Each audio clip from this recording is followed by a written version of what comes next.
கண்மணி, அன்போட காதலன் நான் நான் எழுதும் லெட்டர், மடல் இல்ல கடுதாசி வச்சுக்கலாமா?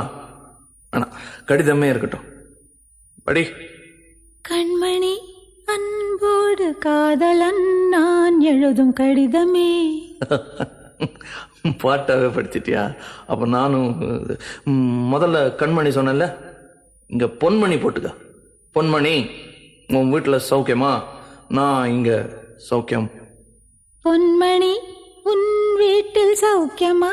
நான் இங்கு சௌக்கியமே. உன்னை நினைச்சு பார்க்கும்போது கவிதை மனசுல அருவி மாதிரி கொட்டுது.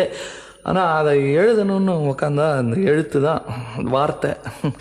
உன்னை எண்ணி பார்க்கையில் கவிதை கொட்டுது, அதான் அதை எழுத நினைக்கையில் வார்த்தை முட்டுது. அதேதான், பிரமாதம். கவிதை கவிதை படி.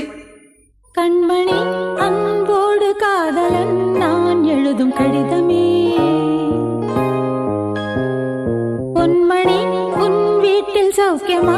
நான் இங்கு சௌக்கியமே. உன்னை எண்ணி பார்க்கையில் கவிதை கொட்டுது, அதை எழுத நினைக்கையில் வார்த்தை முட்டுது. ஓஹோ, கண்மணி, அன்போடு காதலன் நான் எழுதும் கடிதமே. பொன்மணி, உன் வீட்டில் சௌக்கியமா? நான் இங்கு சௌக்கியமே.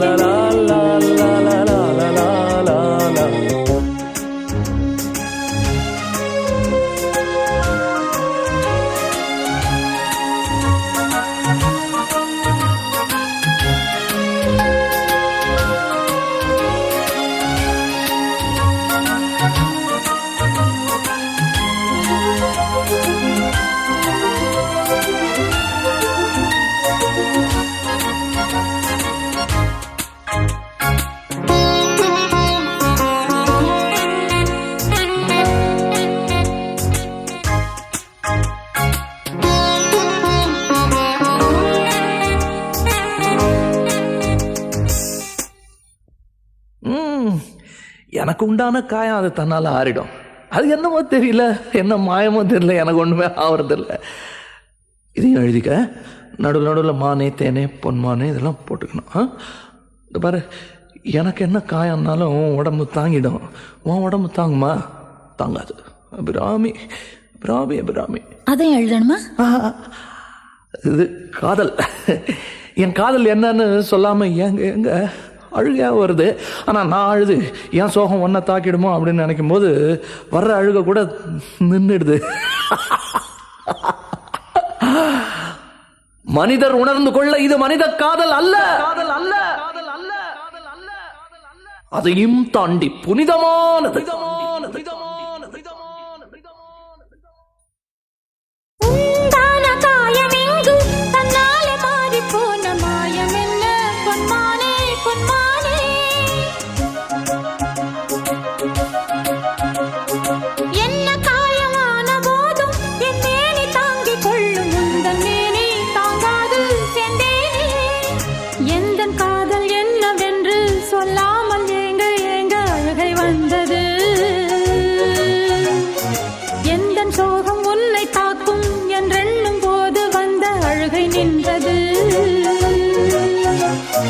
மனிதர் உணர்ந்து கொள்ள இது மனித காதல் அல்ல, அதையும் தாண்டி புனிதமானது. அபிராமியே, தாலாட்டும் சாமியே, நான் தானே தெரியுமா? சிவகாமியே, சிவனில் நீயும் பாதியே, அதுவும் உனக்கு புரியுமா? சுபலாலி லாலியே, லாலி லாலியே, அபிராமி லாலியே, லாலி லாலியே, அபிராமியே.